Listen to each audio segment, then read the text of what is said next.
अनंत कोटी ब्रह्मांड नायक राजाधिराज योगीराज सद्गुरु श्री स्वामी समर्थ।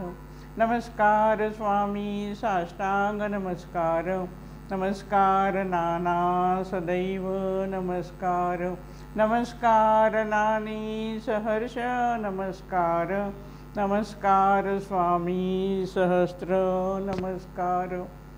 आज 1 सप्टेंबर 2021च्या सांघिक प्रार्थनेला आपण सर्वजण जमलेलो आहोत। श्री स्वामी समर्थांचं पूजन करण्यासाठी, त्यांना नमन करण्यासाठी, अर्चन करण्यासाठी, त्यांचं भजन करण्यासाठी, त्यांना विनवणी करण्यासाठी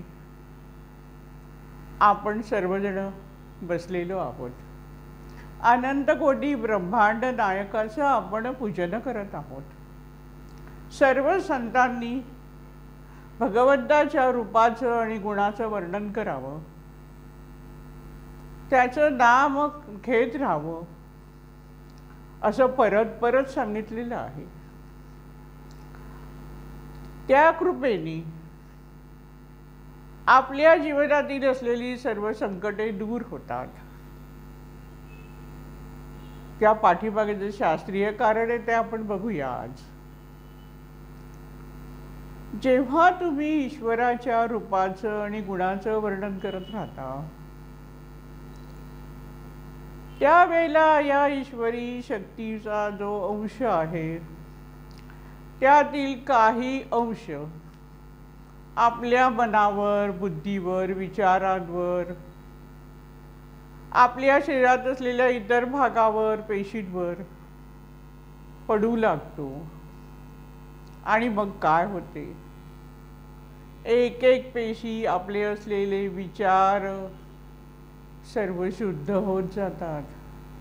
ज्याप्रमाणे सुगंधी फुलाचा सुवास घेतल्यानंतर आपल्याला आनंद प्राप्त होतो, तशाच प्रमाणे ईश्वराचं चिंतन केल्याने, ईश्वराच्या रूपाचं आणि गुणाचं वर्णन सातत्याने करत राहिल्यामुळे ईश्वर शक्तीचा काही अंश आपण ग्रहण करतो। जसं सुवास फुलांचा आपण ग्रहण करतो आणि आनंदित होतो, त्याचप्रमाणे परमेश्वर शक्ती आपल्या रोमारोमामध्ये शिरते आणि आपण त्यामुळे आनंदित होतो। कारण आपल्या मनामध्ये असलेले वाईट विचार धुतले जातात, बुद्धी शुद्ध होते, अंतःकरण शुद्ध होतो आणि त्याचबरोबर आपली कर्मशुद्धी होते। म्हणजे आपला पूर्ण DNA बदलून जातो असं म्हटलं तर जास्त योग्य होईल। आपण जे मूळ आहोत त्याच्यापेक्षा आपण एक वेगळं व्यक्तिमत्व तयार होतं। उपासनेने एवढा मोठा फायदा होतो, कर्मशुद्धी होते, पितरांचा असलेला दोष त्यामुळे निघून जातो, कारण DNA बदलला आहे पूर्णपणे। एवढं या उपासनेला महत्त्व आहे। आपल्याला गोष्ट माहिती आहे की मीराबाईला विषाचा प्याला दिला, तिने ते विष ग्रहण केलं पण तिला काही त्रास झाला नाही। का असं घडलं तर मीरेच्या रोमारोमामध्ये श्रीकृष्ण बसलेला होता। म्हणजेच श्रीकृष्णाचं सतत भजन, चिंतन आणि कीर्तन करून करून श्रीकृष्णाची असलेली शक्ती मीराबाईने खेचून घेतली होती आणि म्हणून जे विष होतं ते विष कृष्णाने ग्रहण केलं, मीराबाईपर्यंत ते पोचलंच नाही आणि त्यामुळे मीराबाईला त्रास झाला नाही। उपासनेचा हा फायदा आहे, लक्षात घ्या। भक्त प्रल्हादाचं पण आपण बघितलं आहे। उकळत्या तेलाच्या कढईमध्ये त्याला टाकलं तरी त्याला काही झालं नाही, कारण तो विष्णू भक्त होता आणि त्याच्यावर देखील श्री विष्णूचं असलेलं जे कवच होतं त्याच्या पेशीमध्ये जी शक्ती होती ती श्री विष्णूची आलेली होती, काही अंश आलेला होता आणि म्हणून त्याला त्रास झाला नाही, फक्त प्रल्हादाला त्रास झाला नाही। वाल्या कोळीची गोष्ट आपल्याला माहितीच आहे। वाटमाऱ्या करायचा, लोकांना मारायचा, लुबाडायचा, पाप कृत्य त्याच्या हातातून घडत होतं पण त्याला उत्तम सद्गुरू राखला. नारद मुनीने त्याला उपदेश केला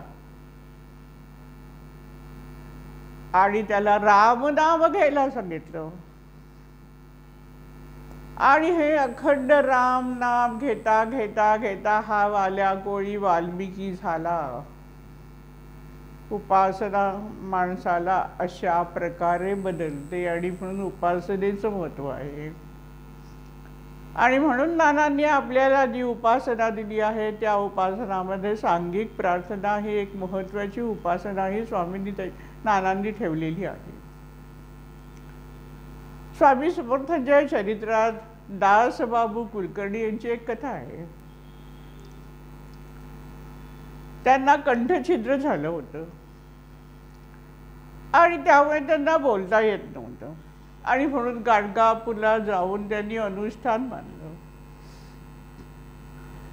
दत्तात्रयाची उपासना केली. तर दत्तात्रयांनी सांगितलं की पार्थिव गणपतीची पूजा कर आणि त्याप्रमाणे ते पार्थिव गणपतीची पूजा करू लागले. एक दिवस पूजा करत असताना त्यांनी भुजंग बघितला आणि त्यामुळे घाबरले आणि हातातून तो पार्थिव गणपती खाली पडला आणि तुटला. त्यांना वाईट वाटलं, पण दत्तात्रयांनी नंतर त्यांना सांगितलं की आता तू ईश्वरावर काव्य तयार कर. ते काय फारसे शिकलेले नव्हते, कवी नव्हते, प्रतिभा नव्हती, पण गुरुकृपा, दत्तात्रयांची कृपा, त्यांचा आदेश यांनी मानला आणि आपोआप 200 ते 300 काव्य तयार झाली. प्रत्येक काव्याचे 3-3 चरण झाले. चौथा चरण काही केल्या त्यांना सुचत नव्हता. नंतर त्यांना दृष्टांत मिळाला की तू अक्कलकोट येथे जा. दासबाबू अक्कलकोट येथे आले. स्वामी समर्थांच्या चरणाशी नतमस्तक झाले आणि त्याच वेळेला श्री स्वामी समर्थांनी आपल्या पायाचा अंगठा त्यांच्या कंठाला लावला. त्याबरोबर कंठछिद्र बरं झालं आणि श्री स्वामी समर्थांनी त्यांना चौथा चरण सुचवला. गुरुच्या चरणाशी नतमस्तक झाल्यानंतर दासबाबू कुलकर्णी यांच्या जीवनामध्ये अशा प्रकारे एक आनंददायी घटना घडली आणि म्हणून गुरुचरणापुढे नतमस्तक होणं म्हणजेच प्रार्थना करणं, भजन करणं, कीर्तन करणं, रूपाचं गुणाचं वर्णन करणं, अनन्य भावाने त्याला गुरुला शरण जाणं, ईश्वराला शरण जाणं हे जीवनामध्ये किती आवश्यक आहे ते या सगळ्या कथांमधून आपण समजतोय. आणि म्हणून सगळे संत परत परत सांगता आहेत की नामाची गोडी लावून घ्या, म्हणजे सतत स्वामींचं सानिध्य आपल्या जवळ आहे ह्याचं स्मरण सातत्याने ठेवून त्यानुसार आपले विचार आणि आचार घडले पाहिजेत. आता चरणाचं तीर्थ ही तेवढंच महत्त्वाचं आहे. गुरुच्या चरणाचं तीर्थ त्या संबंधीची जी कथा आहे ती जगन्नाथ शिरोडकर यांच्या आयुष्यातली आहे. मुंबईचे राहणारे होते. तळपायाला बऱ्याच जखमा झाल्या, काही केल्या त्या जखमा बऱ्या होईनात. अनेक डॉक्टर झाले, अनेक औषधं झाली. अखेर त्यांना कोणीतरी सल्ला दिला की तुम्ही अक्कलकोट येथे जा. त्यावेळेला स्वामी अक्कलकोटमध्ये सगुण रूपात होते. जगन्नाथ शिरोडकर अक्कलकोटला आले. स्वामींच्या दर्शनाला जाऊ लागले. बरोबर 2 सेवक असायचे. त्यांच्या खांद्यावर बसून जगन्नाथ शिरोडकर महाराजांच्या दरबारात महाराजांच्या दर्शनासाठी जात असत. न चुकता त्या चरणाचं जे तीर्थ आहे ते तीर्थ शिरोडकर घेत असत. स्वामी समर्थ परीक्षा बघतात. जगन्नाथ शिरोडकरांची किती निष्ठा आहे किंवा त्यांची असलेली भक्ती ही अधिक दृढ करण्यासाठी म्हणूया महाराजांनी परीक्षा घेतली. महाराज एक दिवस अक्कलकोटपासून असलेल्या 7 ते 8 किलोमीटर अंतरावर असलेल्या एका गावात जाऊन राहिले. नेहमीप्रमाणे जगन्नाथ शिरोडकर सेवकाच्या खांद्यावर बसून आले, तर महाराज तिथे नाही असं कळलं. आता त्यांचं चरणतीर्थ कसं घेणार हा प्रश्न जगन्नाथांना पडला. पण ते दृढनिश्चयी होते. त्यांचा तेवढा विश्वास होता की त्या स्वामी समर्थांचं चरणतीर्थ घेऊन आपण निश्चित बरे होणार. आणि म्हणून त्यांनी सेवकाला आज्ञा केली की आपण स्वामी जिथे आहेत त्या गावामध्ये जायचंय, मला त्यांच्या चरणाचं तीर्थ घ्यायचंच आहे. आणि त्याप्रमाणे 7 ते 8 किलोमीटर असलेल्या गावामध्ये जगन्नाथ शिरोडकर स्वामींच्या दर्शनाला येऊन पोचली. विचार करण्यासारखी गोष्ट आहे. आम्ही एवढे अपार कष्ट काढायला तयार असतो का? छोट्या छोट्या गोष्टींना आपण आपलं जीवन घडवायचं आहे. महाराज अत्यंत आनंदित झाले. महाराजांचं त्यांनी चरणतीर्थ घेतलं. नंतर परत त्या अक्कलकोटमध्ये परत महाराजांच्या दर्शनाला येत असताना एक दिवस त्या ज्या पट्ट्या पायाला बांधलेल्या होत्या त्या सगळ्या पडल्या आणि त्यांच्या जखमा उघड झाल्या. त्याबरोबर महाराजांची दृष्टी त्या जखमांवर पडली. महाराजांच्या हृदयामध्ये करुणा उत्पन्न झाली आणि त्यामुळे जगन्नाथ त्या ह्याच्यातून व्याधीतून पूर्णपणे मुक्त झाले. महाराजांनी त्यांना आपल्या शरण पादुका दिल्या. रोजच्या नित्य नियमासाठी स्वामींनी त्यांना पादुका दिल्या. आता चरणाचे जे तीर्थ आहे त्याचं महत्त्व आयुष्यामध्ये किती हे आपण जाणून घेण्यासाठी ही कथा सांगितली आहे. छोट्या छोट्या गोष्टी आपण जातो, नुसतं तीर्थ घेतो, अंगारा लावतो, प्रसाद घेतो, मठात गेलो, नमस्कार केला, आलो गेलो, अशी आमची भक्ती. पण भक्ती कशी पाहिजे? दृढ निष्ठेची पाहिजे. हे मला ग्रहण करायचंच आहे, याच्यामध्ये शक्ती आहे आणि या शक्तीमुळेच माझं जीवन सुखी होणार आहे, माझ्या जीवनाला एक चांगलं वेळ लागणार आहे, हा दृढ विश्वास प्रत्येक वेळेला ते चरणतीर्थ घेताना आपल्या मनामध्ये जागृत असला पाहिजे. उगाच क्रिया करायची की तिथे तीर्थ ठेवलेलं असतं ते घ्यायचं आणि निघून यायचं, असं करू नका. छोट्या छोट्या गोष्टीतूनच तुम्ही स्वामींची भक्ती करू शकता. क्षणोक्षणी त्यांच्या असलेल्या शक्तीची जाणीव आहे. ती जाणीव जिवंत ठेवायचा प्रयत्न म्हणजे स्वामींची भक्ती, लक्षात ठेवा. नुसतं पारायण गेलं आणि नंतर स्वामींना विसरलं, उपयोग नाही. लोक असतात करणारे, माझ्याकडे येतात 10 माळा 15 माळा, मग सकाळी अर्धा तास एक अर्धा वेळ, तरी जीवनात प्रश्न आहे. त्यांनाही वाईट वाटत असतं की मी एवढं सगळं स्वामींचं एवढ्या वर्ष करते तरी माझ्या आयुष्यात प्रश्न का? प्रश्न का आहे तर तुम्ही ती जाणीव कायम ठेवत नाही, त्यांच्या शक्तीची जाणीव. त्यांच्या कृपेची आपल्याला किती गरज आहे आणि त्यांच्या कृपेमुळे खरोखरच आपल्या आयुष्यामध्ये फरक पडणार आहे. हा दृढ विश्वास हा कायम टवटवीत असला पाहिजे, तो मरगळलेला नको. मग सगळी यांत्रिक उपासना होते आपली आणि म्हणून फळ मिळत नाही. फळ येण्यासाठी जिवंतपणा पाहिजे आणि म्हणून आपल्या भक्तीमध्ये जिवंतपणा आणा. आणि नानांनी आपल्याला ते शिकवले. स्वामी भवनामध्ये स्वामींची मूर्ती स्थापन केली आणि ध्यान मंदिर केलं. उगाच अवडंबर नकोय, भक्तीचं अवडंबर नको. स्वामींच्या असलेल्या त्या मूर्तीकडे ध्यान करून स्वामींच्या शक्तीतलं काय आपण ग्रहण करू शकतो हा ध्यानामध्ये विचार करता यावा माणसाला. आणि म्हणून हे शांत असं मंदिर महाराज नानांनी उभं केलेलं आहे. या सगळ्या गोष्टीतून आपल्याला एक कळलेलं आहे की परमेश्वराची उपासना, परमेश्वराची प्रार्थना, त्याच्या गुणांचं आणि रूपाचं वर्णन सातत्याने अंतःकरणापासून करत राहिलं, त्याच्या शक्तीनेच आपल्या जीवनामध्ये आनंदाचा बाग फुलणार आहे असा विश्वास तुम्ही ठेवलात तर तुमची उपासना त्वरित फलदायी होते, हे लक्षात घ्या. आणि ह्या सगळ्याची जाणीव व्हावी यासाठी नानांनी या सांघिक प्रार्थना सुरू केलेली आहेत. ईश्वरासाठी तुमचा जीव तळमळला पाहिजे. तुझं वीण रामा मज कंठ विना, रामदास स्वामी म्हणतात, अरे तुझ्याशिवाय मी काहीच करू शकत नाही. तुझं वीण रामा मज कंठ वेना, कंठापर्यंत प्राण येतो असं आपण म्हणतो, अशी अवस्था त्यांनी व्यक्त केली आहे. तुकाराम महाराज पण तेच म्हणतात, पहावा विठ्ठल बोलावा विठ्ठल, करावा विठ्ठल जीव भाव. जीवाचा भाव काय व्हावा? तो विठ्ठल व्हावा. घेई घेई माझे वाचे गोड नाम विठोबाचे, डोळे तुम्ही घ्या रे सुख पहा विठोबाचे मुख.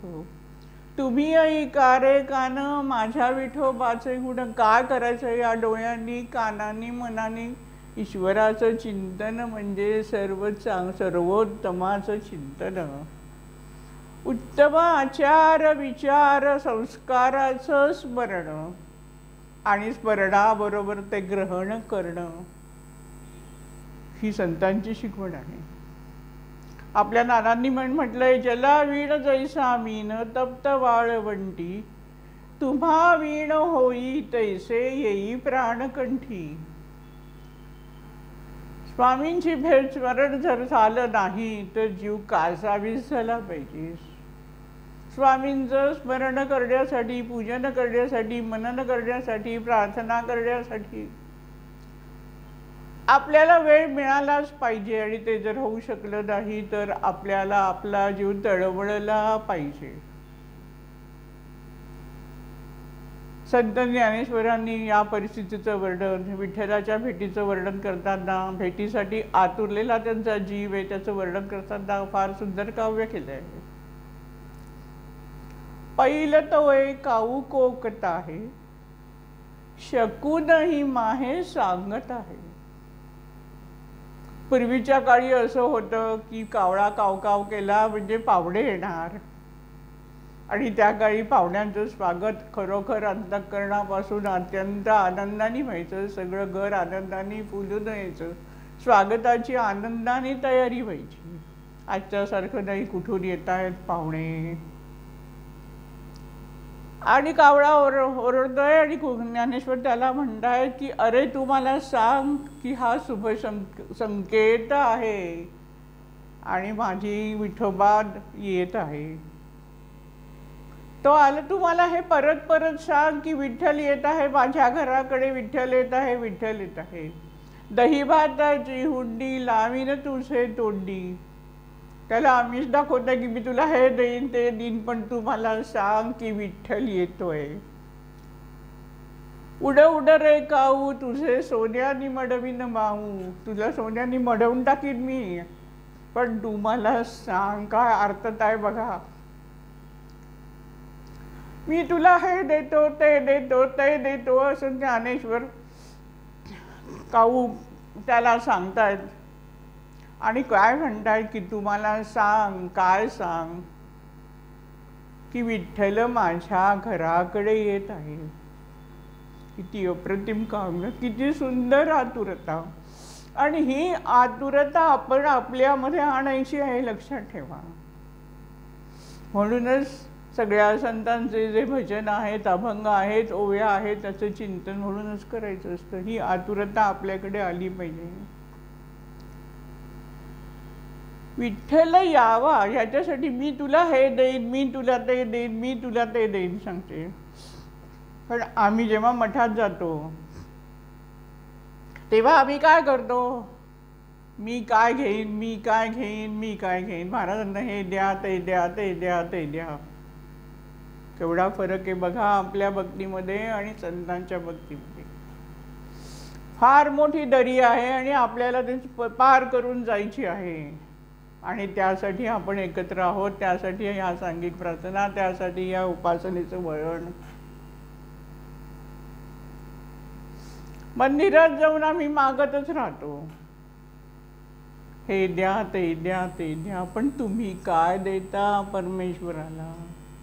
परमेश्वराला काय हवं हे जाणण्याचा तरी प्रयत्न आपण करतो का? पण मला काय पाहिजे हा एकच विचाराने जी भक्ती होते ती भक्ती चुकीची. सर्व अखिल समाजामध्ये सुखशांती निर्माण व्हावी आणि सुखी व्हावे सारे जन, अशा भक्तीच्या मार्गावर आपल्याला नाना घेऊन जात आहेत हे लक्षात घ्या. स्वतःला विसरून ईश्वराची भक्ती करा, जे नानांनी केलं. त्यांनी आपल्या कुटुंबाचा विचार नाही केला, हे हवं ते हवं ते हवं. त्यांनी विचार केला की सगळे सुखी कसे होणार. परमेश्वराला प्रार्थना तीच केली की या सर्वांना तुम्ही सुखी करा. आणि जेव्हा अशी प्रार्थना होते त्यावेळेला आपोआप आपण आणि आपले असलेले सर्व नातेवाईक सहज सुखी होतात. हा दिव्य अनुभव नानांच्या जीवनचरित्रात आपल्याला दिसतोय. आणि म्हणून अशी आपल्याला उपासना करायची की देवा हे दे ते दे ते दे, अशा क्षुल्लक मागण्या करू नका. मी काय देऊ शकते, मी काय देऊ शकतो ह्याचा विचार सातत्याने करा. परमेश्वरला जे आवडतंय तसं मी वागतो का, बोलतो का, चालतो का, कृती करतो का, हा विचार म्हणजे भक्ती. हा विचार म्हणजे पूजा. हा विचार मध्ये चिंतन मनन, आणि हे असा विचार म्हणजे गुरुजीच्या चरणी शरणागती. अशा टप्प्याटप्प्यांनी आपल्याला भक्ती मार्गाला जायचं आहे. आपण सारे सुखी व्हावे यासाठी श्री स्वामी समर्थांनी नानांकडून तपश्चर्या करून घेतली. नानांना 2 पदयात्रा करायला सांगितली. नानांना स्वतःसाठी काही वेगळी उपासना करणं गरजेचंच नव्हतं, कारण ते जन्मतः संत प्रवृत्तीचे होते.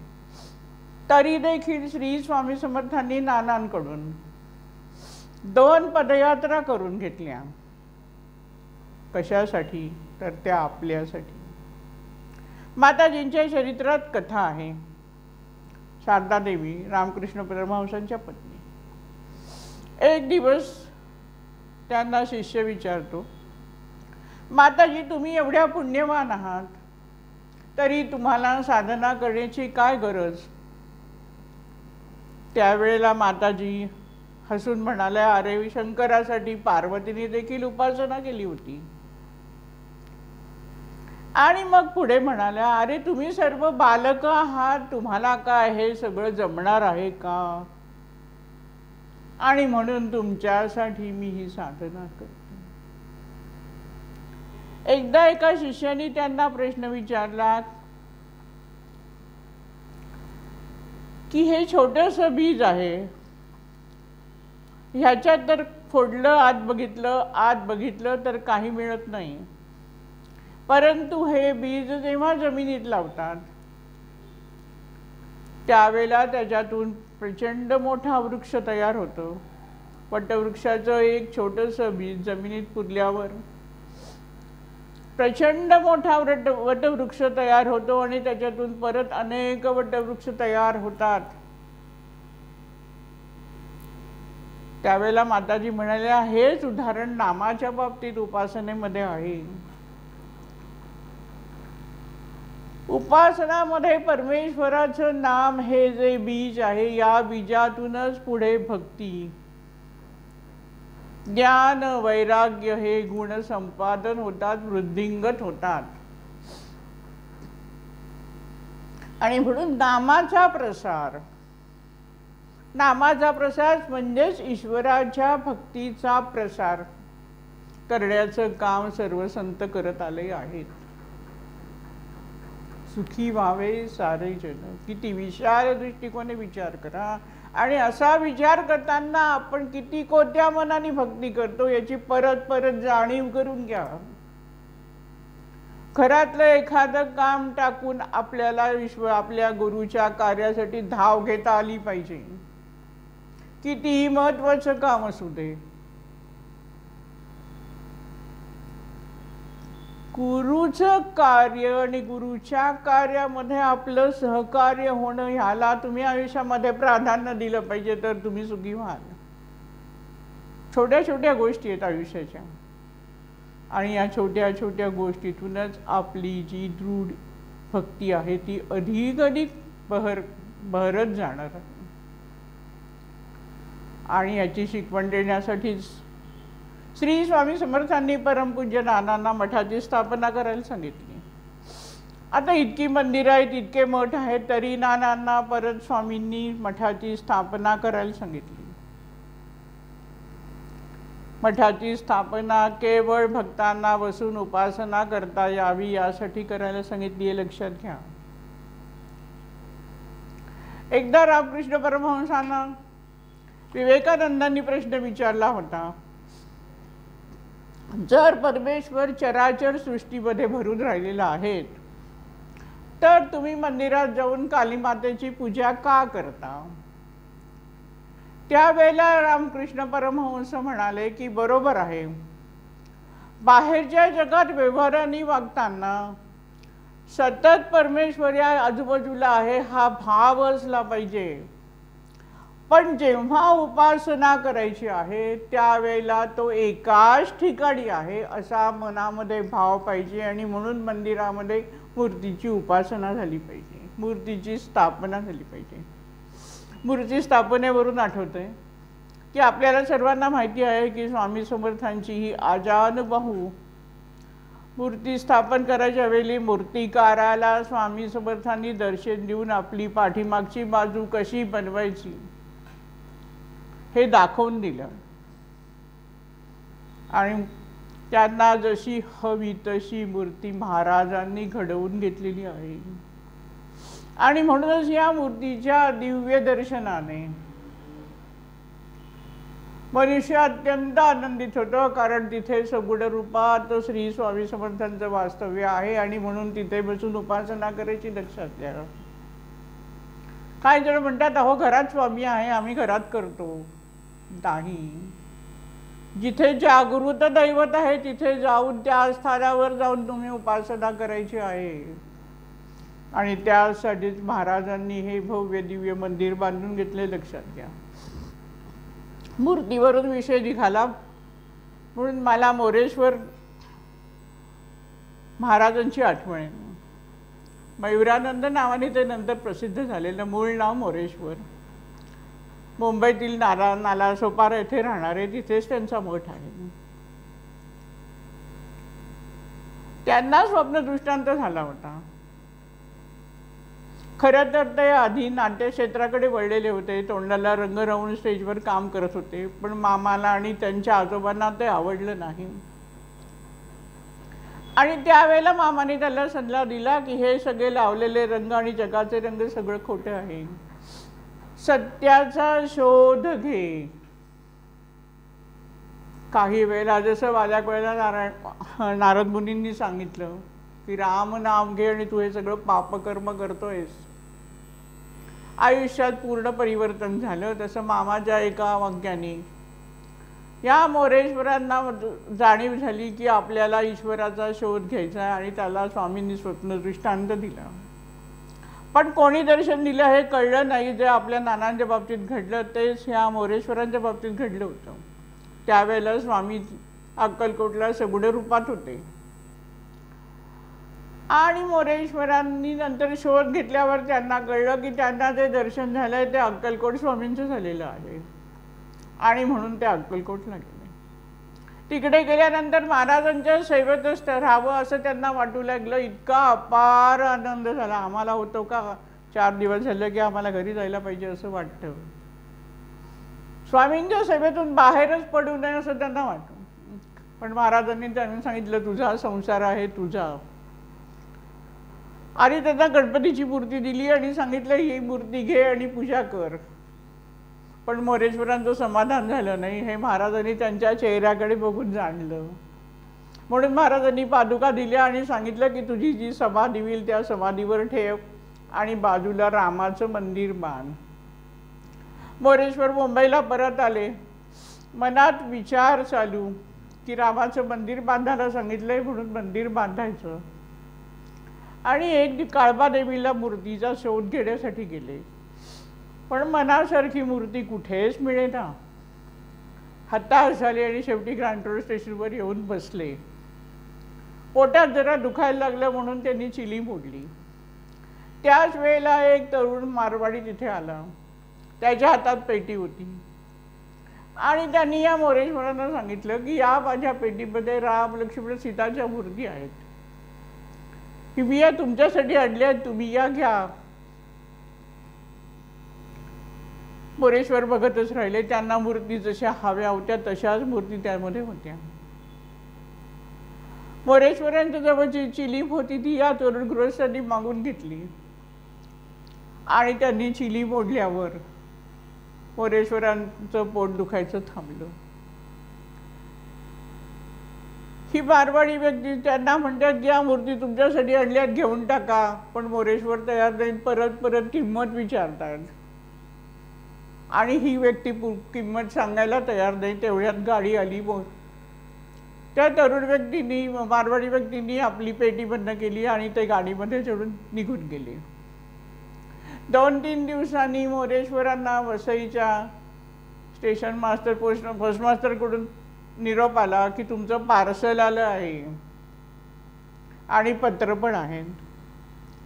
मोरेश्वर तिथे गेले. त्यांनी ते पार्सल बघितलं, पत्र बघितलं तर पत्रात लिहिलेलं होतं जी व्यक्ती त्यांना ग्रँड रोड स्टेशनवर भेटलेली होती त्या व्यक्तीचं ते पत्र होतं आणि त्या व्यक्तीने असं त्याच्यामध्ये लिहिलेलं होतं की मी तुम्हाला मूर्ती देत होतो पण तुम्ही त्याचं मूल्य करायला लागलात. मला मूल्य नको आहेत, मी तुम्हाला त्या तशाच दिल्या आहेत म्हणून मी त्या तुम्हाला पाठवून दिल्या आहेत.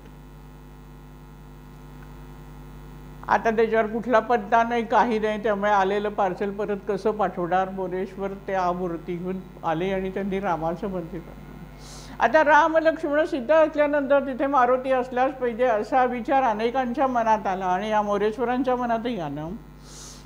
बघूया असं म्हणता म्हणता खंडा खंडा त्यांना मारुतीची मूर्तीही मिळाली. आपल्याला माहिती आहे की आपल्या स्वामी भवनात देखील श्री स्वामी समर्थांनी हनुमानाचं मंदिर बांधून घेतलं. प्राणप्रतिष्ठा सगळं महाराजांनी करून घेतलं. मंदिराची स्थापना अशीच झाली. ईश्वरी संकेत कसे असतात ते बघा. अशा प्रकारे परमेश्वर मंदिराची स्थापना करायला सांगतो, मूर्तीची स्थापना करायला सांगतो. मगाशी म्हणल्याप्रमाणे ज्या ठिकाणी देव आहे हे जाणून भक्तांनी उपासना करायची असते. आणि म्हणून मठात गेल्यानंतर बाकीच्या गोष्टीकडे उगाच संशय वृत्तीने बघून आपल्या आयुष्यातील जे अमूल्य क्षण आहेत ते फुकट घालवू नका. पण बऱ्याच भक्तांचा वेळ ह्याच्यातच जातो चर्चा करण्यात. स्वामी समर्थांचं नक्की स्थान, मूळ स्थान कुठलं, ते नक्की कुठे होते, त्यांचा जन्म नक्की कुठे झाला, ते नक्की कुठे प्रगट झाले. स्वामी समर्थ दत्तावतार आहेत का शिवावतार आहेत. स्वामी समर्थांना काय आवडतं. स्वामी समर्थांचं कार्य, स्वामी समर्थांना स्वामी समर्थ हे नाव कोणी दिलं, ते नक्की कुणी दिलं याच्यावरून वाद. कोणाला काहीच नक्की माहिती नाही. पण अशी कथा आहे की स्वामी समर्थांना स्वामी समर्थ असं नावाने हाक मारायला सुरुवात केली आणि मग तेच नाम उपासनेमध्ये पण येऊ लागलं. तोच एक मंत्र झाला. भक्तांमध्ये भक्त स्वामींची मूर्ती कशी असावी, स्वामी बसलेले असावेत का स्वामींची उभी मूर्ती असावी, स्वामींच्या हातात गोटी असावी का नसावी, असे अनेक, स्वामींचा फोटो कुठे लावावा, तो कसा असावा, अशा प्रकारच्या अनेक विचार भक्त एकमेकांत चर्चा करत राहतात. स्वामींच्या पत्रिकेवर पण चर्चा करतात. पण तुम्हाला हे सगळं विसरायचं आहे. स्वामी समर्थ म्हणजे अनंत कोटी ब्रह्मांड नायक आहे असं विशाल रूप डोळ्यासमोर ठेवायचं आणि त्याची भक्ती करायची आहे. त्यांना आनंद भावना, इतर क्षुल्लक गोष्टी सगळ्या तुम्ही सोडून द्या. जेव्हा तुम्ही हे सोडाल तेव्हाच तुमची खरी उपासना होणार हे लक्षात घ्या. पण आमचं उपासनेपेक्षा आमचं लक्ष चर्चेमध्ये जास्त आणि मला कसं सगळं जास्त समजतं याकडे आमचं लक्ष केंद्रित असतं. एका स्थानावरून दुसऱ्या स्थानावर, दुसऱ्या स्थानावर जायचं, मग पहिल्या स्थानाचं वर्णन, तिसऱ्या स्थानावर जायचं, मग आधीच्या स्थानाचं वर्णन, अशा याच्यातच आमची भक्ती होत राहते. आणि मग खरी जी शक्ती प्राप्त करायची परमेश्वराची ते सगळं कार्य दूरच राहून जातं आणि हा जन्म असाच जातो. आणि म्हणून आपल्याला काय मिळवायचं आहे, आपल्याला काय घडवायचं हे तुम्ही लक्षात घ्या. ती शिकवण नानांनी त्यांच्या पुस्तकातून आपल्याला दिली आहे की आपलं जीवन कसं घडवायचं आहे, स्वामींची भक्ती म्हणजे काय करायचं आहे आणि काय केल्यामुळे आपण आनंदी राहू शकतो आणि इतरांना आनंदाचं वितरण करू शकतो. महाराज आपल्या जीवनाला वळण लावतात, पण आम्ही दुसऱ्याच वळणाने जाण्याचा प्रयत्न करत राहतो आणि मग आम्ही फसतो आणि आम्ही म्हणतो आमची उपासना सफल होत नाही. मी महाराजांचं एवढं केलं तरी पण माझ्या आयुष्यातले प्रश्न सुटले नाहीत. अरे पण तुमचे किती प्रश्न महाराजांनी सोडवले तुम्हाला काय माहिती. मगाशी म्हटल्याप्रमाणे मीराबाई कृष्णाची भक्त होती म्हणून विष पिऊन सुद्धा तिला त्रास झाला नाही. तसं जर तुम्ही खरं मनापासून स्वामींची भक्ती करत असणार तर तुमच्यापर्यंत संकट येतच नाही, संकट आपोआप दूर पळतात. आणि म्हणून महाराज आपल्या जीवनाला वळण लावतात. आपण आपल्या प्रारब्धामध्ये काय घेऊन आलो आहोत त्यानुसार महाराज आपल्याला वळण लावत असतात. आणि म्हणून महाराजांच्या हाती आपलं संपूर्ण जीवन समर्पण करायचं आणि महाराजांवर पूर्ण श्रद्धा होऊन आनंदाने राहायचं. इतकी साधी सोपीशी गोष्ट आपल्याला करायची. पण आम्ही विचार करणार की महाराजांच्या मूर्तीला अलंकार घालावेत की नाही, जास्त असावेत का कमी असावेत, याच गोष्टीच आमचा विचार. पण त्या असलेल्या मूर्तीच्या आजूबाजूची स्वच्छता मला कशी करता येईल. मंदिरामध्ये वातावरण छान राहण्यासाठी स्वच्छतेची तेवढीच नितांत गरज असते. त्यासाठी मी काय करू शकते हा विचार कोणी करत नाही. ही गंमत आहे. घराकडे आमचं लक्ष असतं. आमच्या घरात सगळ्या वस्तू टीपटाप व्यवस्थित असल्या पाहिजे. कुठे धूळ असता कामा नये, गोंधळ असता कामा नये. घरातल्या प्रत्येक व्यक्तीला आवडणारी वस्तू आम्ही प्रत्येक घरातली स्त्री अगदी बदवत राहते. तोच भाव तुम्हाला मठामध्ये भक्ती करताना ठेवायचा आहे. हे लक्षात घ्या. तुम्ही फार महत्त्वाची गोष्ट आहे. नानाने मी गमतीने म्हणायचे आता काय, आता फोटो खूप निघतात पण त्या काळात कसा कॅमेराचा रोल आहे त्याच्यामध्ये तेवढे फोटो संपले की परत फोटो काढता नाही यायची, अशी सगळी गंमत असायची. त्यावेळी मोजून फोटो काढले जायचे. आता आपले परिवाराचे जे काय उत्सव व्हायचे त्यावेळेला पण फोटो काढायचे. पण नानांना ते फोटो दाखवले गेले की नाना म्हणायचे जे लोक फोटोमध्ये नाही आहेत ती लोक काम करतात, त्यांचेच फोटो येत नाहीत. कारण ते कामात मग्न असतात त्यामुळे फोटो कुठे काढतात तिथे ते जात नाहीत. पण आमचं लक्ष कसं, आम्ही कसं दिसू, फोटोमध्ये येऊ, त्याच्या या उपासनेत उत्सवाच्या वेळेला पण आम्ही गमतो. आहे ना गंमत आहे ना, आपण करतो ना सगळे असं. हे बदलायचं. हे उपासनेने बदलणार आहे आपल्या. आणि त्यासाठी आपण सातत्याने उपासना करायची हे लक्षात घ्या. त्यामुळे बाह्य गोष्टी स्वामींना आवडतो तो नैवेद्य मी केला आहे तो स्वामींच्या ताटात तुम्ही प्रसादाला दाखवाच असा हट्ट करणारी लोक पण मी बघितली आहे. आणि म्हणून ते शेवटी सुंदराबाईकडून ज्या चुका घडल्या त्या चुकाला कारण तेवढेच भक्तपण आहे हे लक्षात घ्या तुम्ही. प्रत्येकाचा हट्ट की माझं ताट आहे, मी आणलंय, ते महाराजांना जेवायला घालावं आणि तू घातलंस तर मी तुला एवढे पैसे देईन. आता शेवटी सर्वसामान्य स्त्री होती ती काय फार मोठी वेदांती होती असं नाही. तिला पैशाचा मोह पडत गेला. पण मोहात कोणी पाडलं तर भक्तांनी पाडलं. आणि म्हणून श्रेष्ठ भक्त होण्याचा, उत्तम भक्त होण्याचा पण प्रयत्न आपल्याला करायचा आहे उपासनेबरोबर हे लक्षात घ्या. कोणालाही मोहात पाडू नका.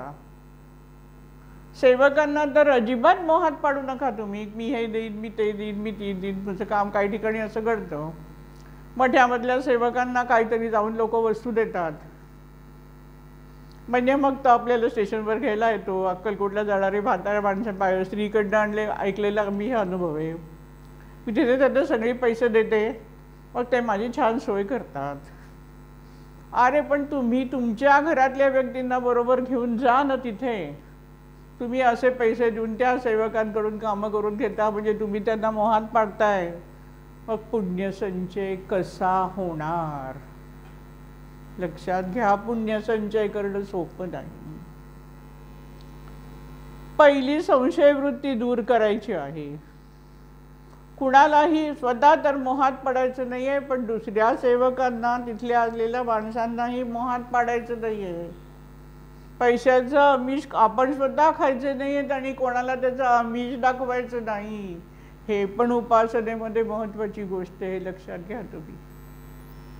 एक बाळ हातात घेतली आणि नाव घेतलं म्हणजे उपासना झाली नाही.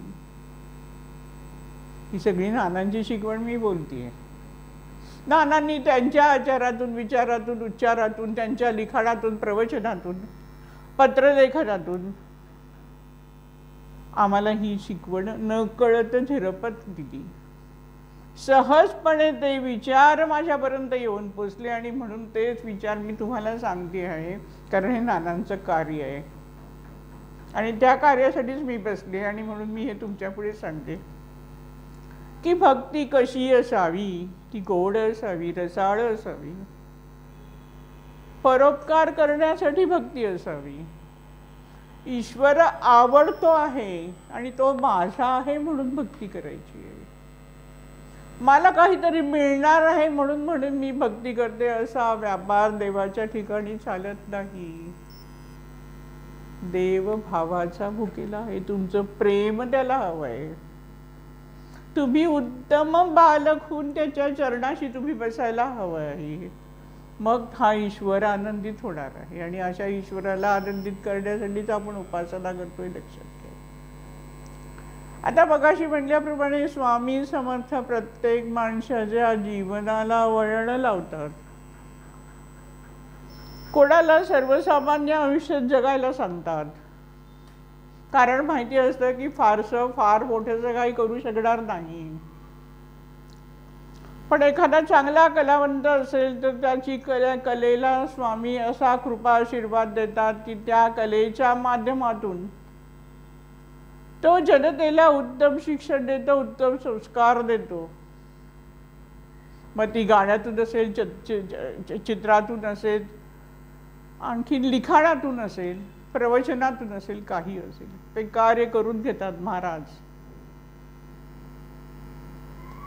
स्वामींचे जे शिष्योत्तम झालेत त्यांच्या जीवनचरित्राकडे आपण बघितल्यानंतर आपल्याला काय दिसतं? कुणाला संन्यास घ्यायला सांगितला, कुणाला गृहस्थाश्रम स्वीकारायला सांगितलं. आता आपल्या दादांना स्वामी समर्थांनी संसार सोडायला सांगितलं नाही, तर उलट सांगितलं की तू लोकांना औषधं दे, ज्योतिष बघ आणि त्याचे पैसे जे माझ्या फोटो पुढे लोक ठेवतील त्याच्यावर तू उदरनिर्वाह कर. संसार सोडून तू निघून ये, तू अरण्यात जा, तपश्चर्या कर वगैरे असं दादांना सांगितलं नाही. मगाशी आपण बघितलं मोरेश्वर मयुरानंद, त्यांचं नाव नंतर झालं, त्यांना देखील स्वामींच्या चरणाशी राहायचीच इच्छा होती, पण त्यांना देखील महाराजांनी सांगितलं की तू मुंबईला परत जा.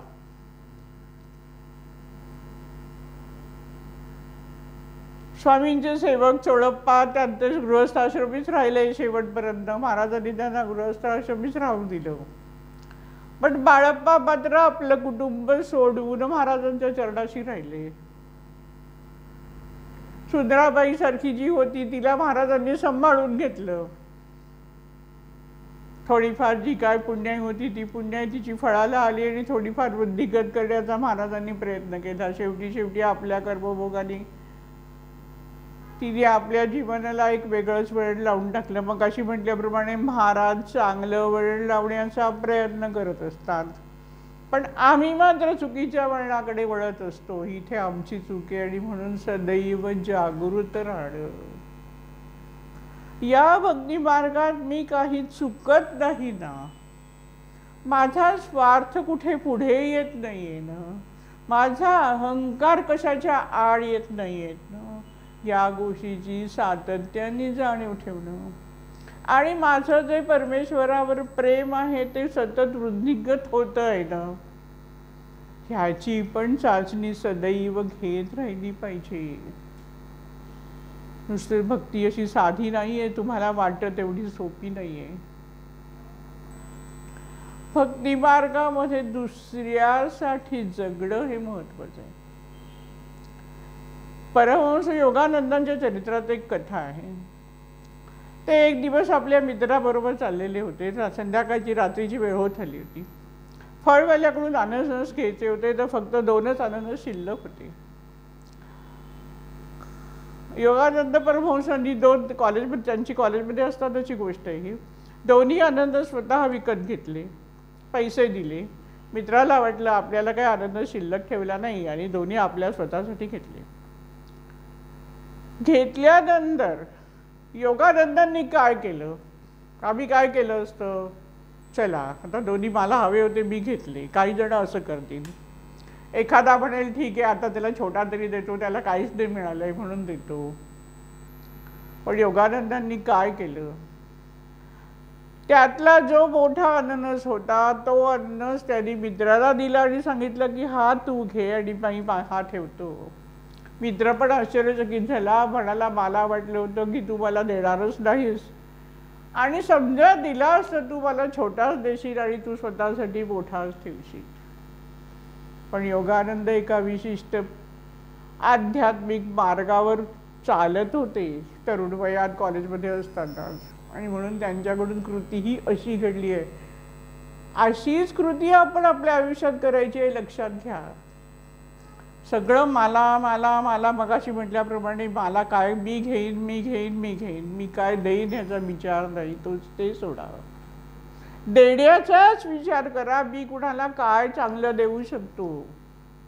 आणि जेव्हा तुम्ही सातत्याने या गोष्टीचा विचार करा की मी दुसऱ्यासाठी काय करू शकतो, त्याच्यासाठी तुम्ही तुमचा देह झिजवणार, तुमचं तनमन झिजवणार. आणि ते मगाशी म्हटलं की समाजात वावरताना परमेश्वर हा समाजात सर्वत्र आहे, ठाई ठाई परमेश्वर बसले, याचं भान ठेवायचं. याचा अर्थ हे आहे की परोपकार करत राहतो. जगाच्या कल्याणा संतांच्या विभूती, देह कष्टविती उपकारे, आणि असे उपकार करत राहण्याचा सुंदर शैला आपण विणायचा आयुष्यामध्ये. आणि असा शैला उत्पन्न केल्यानंतर महाराजांच्या चरणाशी आपल्याला आढळ स्थान मिळू शकतं आणि आपलं संपूर्ण जीवन अमृतमय होतं, हे लक्षात ठेवा. फार मोठं भाग्य आपल्याला प्राप्त होऊ शकतो परोपकारातून. पण आम्ही फक्त पैशाचा विचार करतो की माझ्याकडे पैसे कसे जास्तीत जास्त असतील आणि जास्त पैसे म्हणजे मी सुखी, असं माणसांना वाटतं. आणि म्हणून आयुष्यभर या पैशाचाच विचार आणि किंवा काहीतरी मिळवण्यासाठीच फक्त धडपड करत राहणं, एवढ्यातच मनुष्य जीवन हे व्यर्थ वेळ करत. मनुष्य देह धारण केल्यानंतर, हा मनुष्य जन्म आपल्याला प्राप्त झाल्यानंतर नराचा नारायण होणं या मार्गावर माणसाने जायचं असतं. आणि त्याच्यासाठी भक्ती असते, त्याच्यासाठी संत सांगतायत. काय सांगतायत, हरिगुण गा, रूप पाहता लोचनी, सुख झाले हो साजनी, तो हा विठ्ठल बरवा, तो हा माधव बरवा. आनंद झाला पाहिजे परमेश्वराचं दर्शन झाल्यावर. आम्हाला आनंद केव्हा होतो, भरपूर पैसे माझ्या अकाउंटला आहेत, आहे ना गंमत. सर्वसामान्य माणसाचा विश्वास त्याच्या अकाउंटमध्ये त्याच्या नावाने असलेल्या पैशावर असतो आणि संतांचा विश्वास परमेश्वरावर असतो. हा संतांच्यात आणि आमच्यात फरक. मग आम्ही म्हणतो आम्ही मात्र दुःखी. का दुःखी? तुम्ही स्वतःला बदलत नाही. संपूर्ण विश्वाचा जो चालक आहे, मालक आहे, पालक आहे, कर्ता आहे, त्याला तुम्ही मानत नाही. त्याच्यावर तुमचा विश्वास नाही, तो मला सांभाळून घेणार आहे, तो मला सुखी करणार आहे, तो माझ्या आयुष्यामध्ये कुठचेही अडथळे येऊ देणार नाहीये, असा विश्वास नाही. पण विश्वास काय आहे की माझ्याकडे खूप पैसे आहेत, माझ्या अकाउंटला एवढे पैसे आहेत, माझी एवढी प्रॉपर्टी आहे, यावर आमचा विश्वास. पण तो विश्वास अत्यंत चुकीचा आहे. लक्षात ठेवा, कुठच्याही क्षणात काही घडू शकतं आणि आज आपण हे ते बघतोच आहे. त्यामुळे जो विश्वास ठेवायचा आहे तो परमेश्वरावर ठेवायचा आहे, स्वामी समर्थांवर विश्वास ठेवायचा आहे की ते माझ्या जीवनाला जसं वेळ लावणार आहे तसा मी जाणार आहे. मग तिथे वाटेत खाचखळगे असू दे. बसप्पाचं उदाहरण घ्यायचं आहे की स्वामी चालतात काट्याकुट्यातून, बसप्पा चालत राहिला, घाबरला का तो? त्याला नाही वाटलं यांनी याचे गुलाब करून टाकावे, आपण कशाला काट्यावरून जावं. महाराजांचं थोर पण बसप्पासारख्या अज्ञानी माणसाने एवढं जाणलं की तो काट्या कुट्यातून चालत राहिला आणि मग झालं ना जीवनाचं सोतं. आणि म्हणून माझ्या स्वामी समर्थ माझ्या जीवनाला वळण लावणार आहेत आणि ते जसे सांगतील त्याचप्रमाणे मी जाणार आहे. मार्गात अडथळे आले तरी चालतील आणि हेच आपल्या नानांनी केले, लक्षात घ्या. आयुष्यामध्ये एका महत्त्वाच्या टप्प्यावर नाना येऊन पोचलेले आहे. संसार सुखाचा आहेत. नशिबाने नानांची तिन्ही मुलं अतिशय सद्गुणी, हुशार आणि अभ्यासक वृत्तीची होती. पत्नीचं सहकार्य उत्तम होतं. ती संसार अत्यंत मनापासून सुंदर संसार करत होती. सदैव प्रसन्न आणि आनंदी असलेली पत्नी नानांना मिळाली होती. तशीच मुलं मिळाली होती. समाजात मानाचं स्थान होतं. नाना उत्तम कवी होते, उत्तम लेखक होते, उत्तम प्रकारे ते भाषण करू शकत होते. सर्व प्रचंड बुद्धिमत्ता होती. त्या प्रकारे प्रचंड उत्साह होता आणि त्यामुळे सदैव कार्यरत राहत होते. सुख सुख काय म्हणतात त्या टप्प्यावर नाना होते आणि अशा वेळेला महाराजांची आज्ञा आली की तू नोकरी सोड आणि माझी सेवा कर. स्वामींनी जे वळण लावण्याचा प्रयत्न केला त्या वळणाप्रमाणे नानांनी पावलं टाकलीत.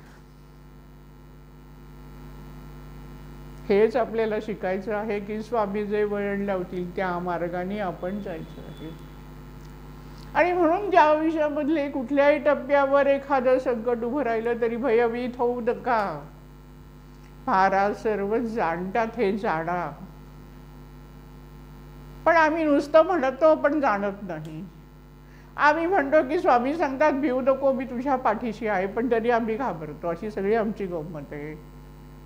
आणि म्हणूनच हीच प्रक्रिया, ह्याच्यातच आपल्याला बदल करायचा आहे. आपल्या मनोवृत्तीमध्ये, आपल्या विचारांमध्ये, आपल्या संस्काराच्यात आपल्याला बदल करून द्यायचा आहे. आणि म्हणून उपासना, नित्यस्मरण.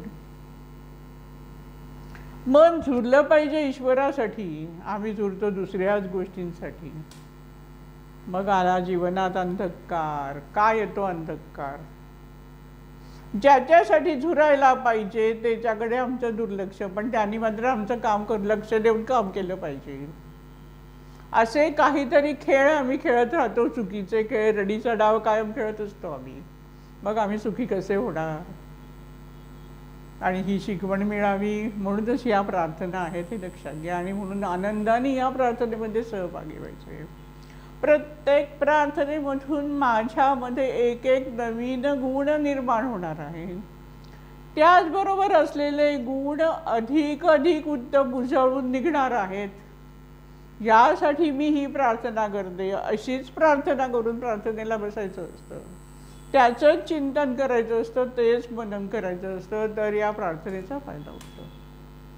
मग अशी म्हटल्याप्रमाणे की महाराजांनी प्रत्येकाचं जे प्रारब्ध माणूस घेऊन आला आहे त्याप्रमाणे त्या माणसाच्या आयुष्याला वळण लावण्याचा प्रयत्न करतात. ज्याप्रमाणे त्यांनी शिष्योत्तम घडवताना कोणाला संसाराचं सुख द्यायचं आहे, कोणाला संन्यास द्यायचा आहे, सर्व महाराजांनी जाणलं आणि त्याप्रमाणे पाठवलं.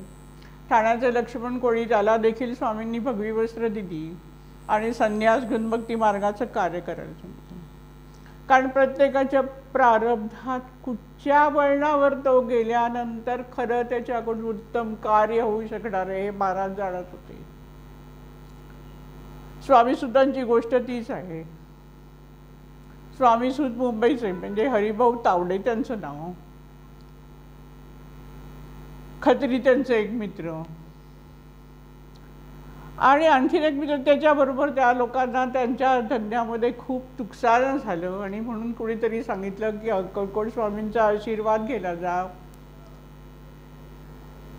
आणि त्याप्रमाणे तिथे गेल्यानंतर महाराजांनी हरिभाऊ तावड्यांच्या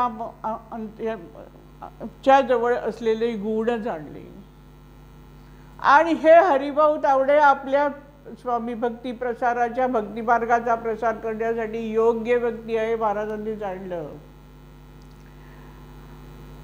आणि म्हणून हरिभाऊ तावड्यांना स्वामी समर्थांनी आपल्या जवळ घेतलं आणि 3-4 दिवस राहिल्या एक दिवस त्यांनी आपल्या उशी खालून भगवी वस्त्र काढली आणि या हरिभाऊ तावड्यांच्या अंगावर फेकली आणि संन्यास धर्माचं पालन करून भक्ती मार्गाचा प्रसार कर असा आज्ञा केली.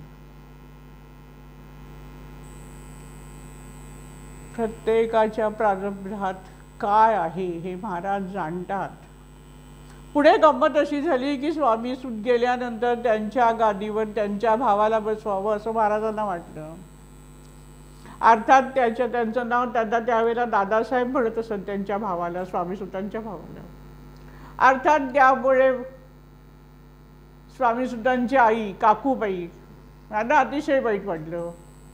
त्या महाराजांना म्हणाल्या की माझ्या एका मुलाला संन्यस्त केलं आणि घालवलं, आता हा दुसरा मुलगा देखील तुम्ही संन्यस्त करायला निघणार आहे, मला आवडलेलं नाही. पण महाराजांना माहिती होतं की हाच गादीवर बसून कार्य करू शकतो आणि म्हणून महाराजांनी मुंबईच्या लोकांना सांगितलं की तिथे स्वामीसुतांच्या गादीवर त्यांच्या धाकट्या भावाला बसवा. वय लहान होतं, सगळी कथा मजेशीर आहे आणि त्यामुळे त्याला मुंबईला चैन पडेना, त्याला ते पद नकोसं वाटलं. बघा लोक पदासाठी हापापलेली असतात. मोठ्या मंदिरामध्ये ट्रस्टी होण्यासाठी चढावड लागते, अशी गंमत आहे सगळीकडे. या दादासाहेबांना बसवतायत गादीवर, स्वामीसुतांची गादीवर बसवतायत. बघा केवढं मोठं भाग्य होत. पण ते म्हणतात नको नको, मला हे काही नको. खरा साधक, खरा भक्त असा असतो की तो नको नको म्हणतो, हे लक्षात घ्या.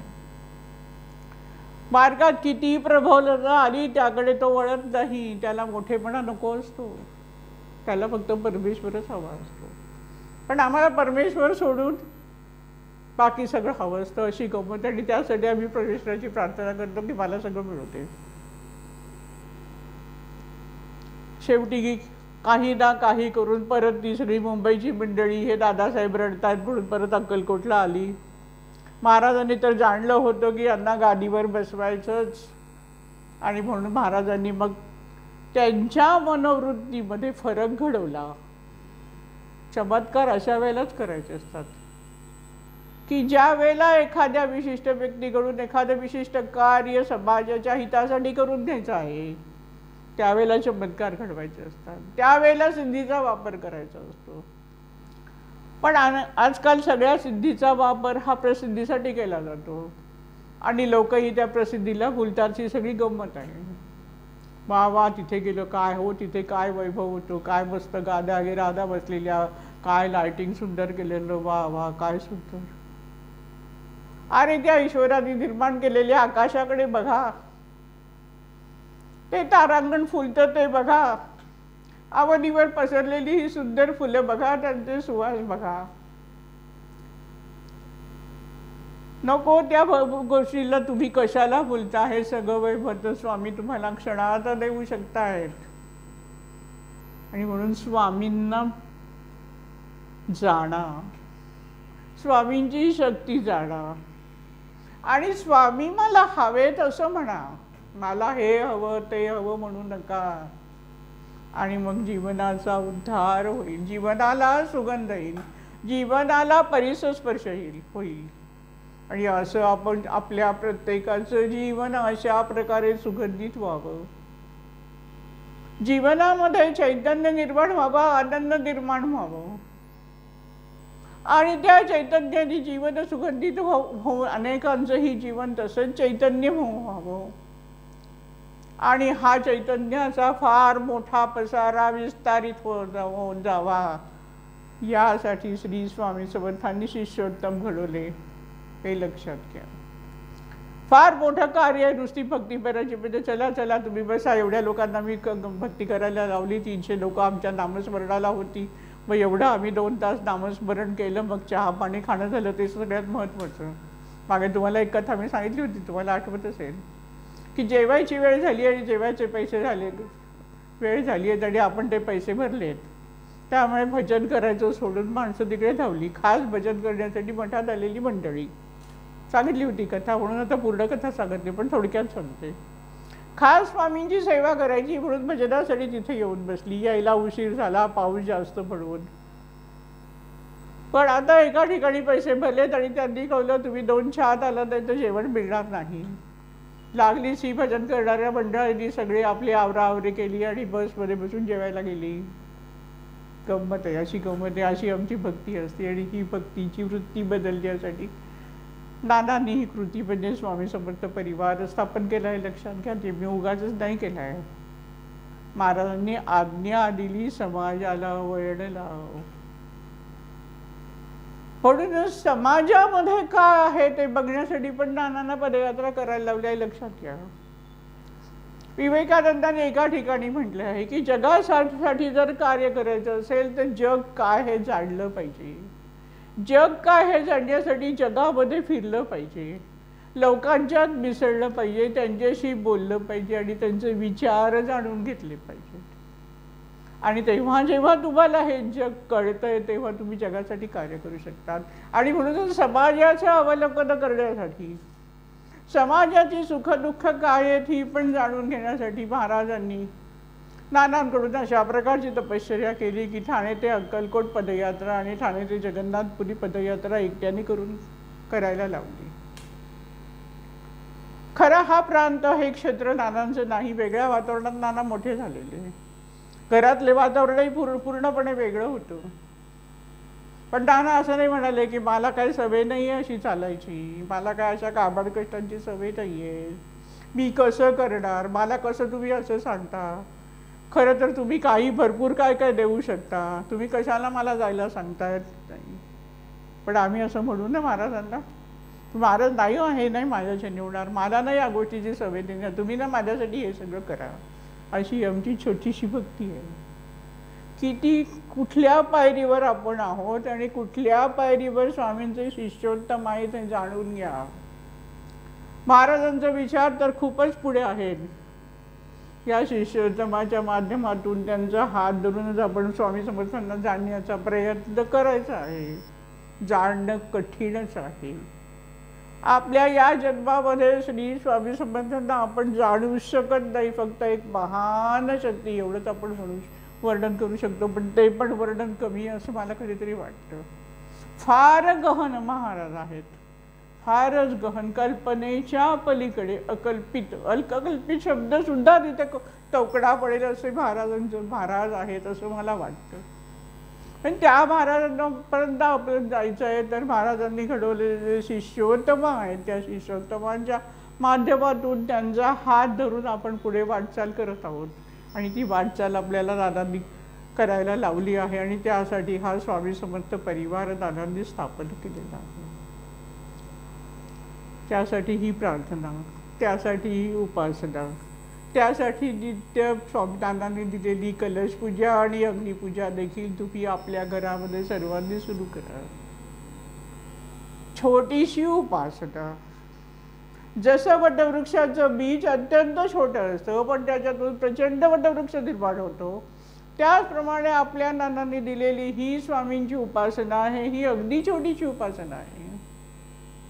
नाना म्हणायचे की अर्धा तास उपासनेला पुरतो आणि नाना तेवढीच उपासना करायचं हे लक्षात ठेवा.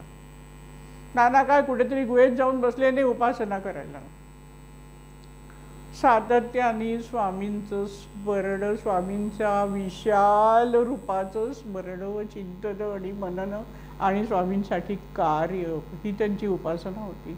आणि तशीच उपासना आपल्याला करायची. कलशपूजा, अग्निपूजा, स्वामीस्तवन या गोष्टी जर घराघरामध्ये होऊ लागल्या तर तुम्हाला कुठेही धावाधाव करायला लागणार नाही, हे लक्षात घ्या तुम्ही. एवढी त्या उपासनेच्या मागे नानांनी शक्ती ओतली आहे. महाराजांकडून कृपा आशीर्वाद प्राप्त करून नानांनी स्वतःची शक्ती वाढवून ती शक्ती या उपासनेत घातली आहे, सत्य लक्षात घ्या तुम्ही. आणि म्हणून अनुभव घ्या. कलशपूजा, अग्निपूजा आणि स्वामीचं स्तवन घराघरामध्ये तुम्ही सुरू करा. महाराजांची तीच अपेक्षा आहे, पण तुम्ही लक्षात घ्या. आणि म्हणूनच कलशपूजेमध्ये माझ्या स्वामी प्रगट झाले होते. 8 महिने स्वामी नारळाला आलेल्या कोंबानी स्वामींचा आकार घेतला. स्वामींची मूर्तीचा जो चेहरा आहे तो तिथे दिसू लागला आणि 8 महिने स्वामी तिथे राहिले. आता या चमत्काराचा अर्थ मी काय घेतलाय तर महाराजांनी मला आज्ञा दिली की घरोघरी कलशपूजा करायचा प्रसार कर असं मला वाटतं. आणि म्हणून मी हे सांगते. कारण कलशपूजा केल्यानंतर तुम्हाला दुसरीकडे जाऊन जो कालसर्प योगाचा दोष पत्रिकेत आहे त्यासाठी वेगळ्या पूजा करायला लागत नाही. आणि हे सत्य मी तुम्हाला सांगते, कारण गेली 50 वर्ष मी या मार्गामध्ये आहे. आणि म्हणून मी अभिमानाने सांगते की जरी तुमच्या पत्रिकेमध्ये कालसर्प योग असेल, आणि हे लक्षात घ्या जवळजवळ 80% लोकांच्या पत्रिकेमध्ये कालसर्प योग असतो. आपल्या पत्रिकेत आहे, माझ्या मुलाचे आहे, माझ्या मुलीचे आहे, आता कसं होणार म्हणून थांबवून जाऊ नका. कालसर्पयोग 80% लोकांच्या पत्रिकेमध्ये असतो. आणि त्याच्यासाठी आपण काही तांत्रिक पूजा सांगितल्या जातात. नानांना तो मार्ग पसंत नव्हता आणि महाराजांना तो पसंत आहे, हे लक्षात घ्या. कुठचाही स्वामींचा साधक आहे त्यांनी तांत्रिक पूजेकडे कधीही वळू नये. नानांना ती तांत्रिक पूजा मान्य नव्हती आणि म्हणून नानांनी कलशपूजा म्हणजे श्रीकृष्णाची पूजा करायला सांगितली. आणि श्रीकृष्णाची पूजा केल्यानंतर आपोआपच नारायण नागबळीमध्ये जो सर्पदोष निर्माण होतो पत्रिकेमध्ये तो आपोआप नाहीसा होतो. कारण श्रीकृष्णाचं वर्चस्व कालियावर होतं, ही गोष्ट आपल्या सर्वांना माहिती आहे. आणि म्हणून ह्या 3 गोष्टी उपासनेमध्ये प्राधान्याने रोजच्या ह्याच्यामध्ये घ्या. त्याच्यानंतर आपले होणारे मठामध्ये होणारे विविध उत्सव आणि आपल्या होणाऱ्या या सांगी प्रार्थना, एवढ्या गोष्टींचं जरी तुम्ही आचरण अत्यंत भक्तिभावाने तन्मयतेने केलं तरी पण तुमच्या आयुष्यातले अनेक प्रश्न सहजरित्या सुटतील, हे लक्षात घ्या तुम्ही. त्याचप्रमाणे मठात आल्यानंतर मी मठासाठी काय करू शकतो, हा मगाशी म्हटल्याप्रमाणे स्वच्छतेचा विचार आम्ही करत नाही. आपण तिथे काही श्रमदान करावं असं आधी आम्हाला कधी वाटत नाही. हे काम काय बाकीच्यांचं आहे. अरे तुम्ही तिथे एक सेवक म्हणून जात आहे, लक्षात ठेवा. जसं आपल्याला आपलं घर प्रेमाचं स्थान वाटतं आणि तिथे आपण झटत राहतो. विचार करा संसारासाठी आपण किती वेळ देतो आणि किती झटतो, आणि स्वामी भक्तीसाठी किती वेळ देतो आणि खऱ्या अर्थाने स्वामी भक्ती करतो हे बघा. तसंच मठात गेल्यानंतर या मठासाठी मला काय करता येईल, हे जर माझं स्थान आहे, या स्थानावर माझा पूर्ण विश्वास आहे आणि म्हणून मी नित्य नियमाने इथे दर्शनाला येऊन प्रार्थना करतो, तर याच्यासाठी मला काय करता येईल हा विचारही माणसाच्या मनात येणं अत्यंत आवश्यक आहे. लक्षात ठेवा. हे मी तुम्हाला अधिकाराने सांगते, कारण ते केलं आहे. नानांनी केलं, आईने केलं आणि आज मी पण करत आहे. मठ हा सुंदर, स्वच्छ, प्रसन्न आणि आलेल्या प्रत्येकाचं आनंदाने तिथे स्वागत होऊन तो आनंद घेऊन मग व्यक्ती मठातून बाहेर पडली पाहिजे. यासाठी झटत राहणं ही खरी भक्ती आहे. लक्षात घ्या तुम्ही. तिथे काय गरज आहे, कसली गरज आहे आणि मी काय करू शकतो हा विचार तिथे आला पाहिजे. स्वामींच्या चरित्रात एक कथा आहे.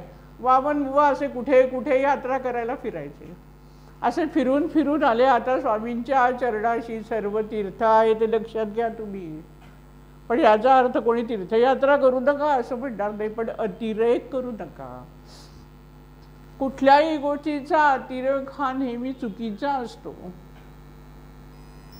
तो जीवनामध्ये अडथळे निर्माण करू शकतो. आणि म्हणून जरी यात्रा केल्या तरी सगळा तारतम्य भाव ठेवून करा. मला काहीतरी खूप मिळणार आणि म्हणून मी कशी करून यात्राच करत राहणार असे वागू नका. वामनबुवा तसे होते. स्वामींच्या चरणाशी आहे, स्वामींचा त्यांच्यावर एवढा जीव आहे, तरीही अनेक तीर्थयात्रा अनेक वेळा ते करत राहायचे. असे ते एकदा तीर्थयात्रा करून फिरून फिरून फिरून स्वामींच्या अक्कलकोटला, नंतर अक्कलकोटला यायचे नेहमी. सगळ्या तीर्थयात्रा करून झाले की महाराजांना भेटायला यायचे. त्याप्रमाणे ते भेटायला आले. आल्यावर प्रत्येक स्थानावरून त्यांनी काय काय काय काय काय काय महाराजांसाठी आणलं होतं ते अर्पण केलं. महाराज म्हणाले, हे सगळं तू बाजूला ठेवून दे, तू एक कर. इथे 200 का 300 सेवक आहेत मठामध्ये. या सगळ्या सेवकांना तू जेवण जेवू घाल. आता याचा काय अर्थ घ्यायचा आहे तुम्ही बघायचं. मठाच्या साठी जे जे लोक कार्यरत आहेत, मठासाठी जे स्वतःचा वेळ देत आहेत, शरीर झुजवत आहेत, बुद्धीचा उपयोग करून देत आहेत, मठासाठी जे जे कार्य करतायत, त्या त्या सर्वांसाठी आपण केलं पाहिजे काहीतरी असं महाराजांना सुचवायचं. आणि दुसरं अन्नदान. या सगळं नुसता तीर्थयात्रा करून फिरून आलास म्हणजे सगळं झालं नाही, तर अन्नदानाचं महत्त्व महाराजांनी त्याच्यात सांगितलेलं आहे. या कथेतून, वामनबुवांच्या कथेतून हेच जाण्याचं की सर्व तीर्थ धुंडून आला. आनंदाने वामनबुवा महाराजांच्या चरणाशी आले. अखेर आले महाराजांच्या चरणाशीच. आणि महाराजांना मी काय उपदेश केला तर माझ्या असलेल्या मठात असलेल्या सगळ्या सेवकांना तू जेवू घाल. म्हणजे तिथे सेवक म्हणजे काय, फक्त ते दर्शनाला येणारे भक्तही त्याच्यामध्ये होतेही लक्षात घ्या. कारण लोक तिथे अशी जागा घेऊन राहायचे कुठे कुठे महाराजांची सेवा करायची म्हणून. तर सांगायचा मुद्दा असा की मठात नुसतं दर्शनाला जाणं आणि येणं म्हणजे भक्ती पुरी होत नाही. भक्तीची जी रेंज आहे ती आपल्याला वाढवत वाढवत विस्तारत विस्तारत न्यायची आहे. आणि त्यासाठीच आपण सर्वजण एकत्र जमतो. कारण आपल्याला सांघिक प्रार्थनेमध्ये सत्संग लागतो. सत्संगाचा फार मोठा परिणाम होतो. कारण आपण सगळ्यांच्या अंतःकरणांमध्ये परमेश्वराची भक्ती आहे. अशी अनेक अंतःकरण एका ठिकाणी आल्यानंतर तिथे जी प्रचंड शक्ती निर्माण होते, त्या शक्तीतून आपल्याजवळ असलेली जी काही भक्ती आहे ती अधिक वृद्धिगत होते. हे शास्त्र याच्या मागे पण परत विज्ञान हे लक्षात घ्या तुम्ही.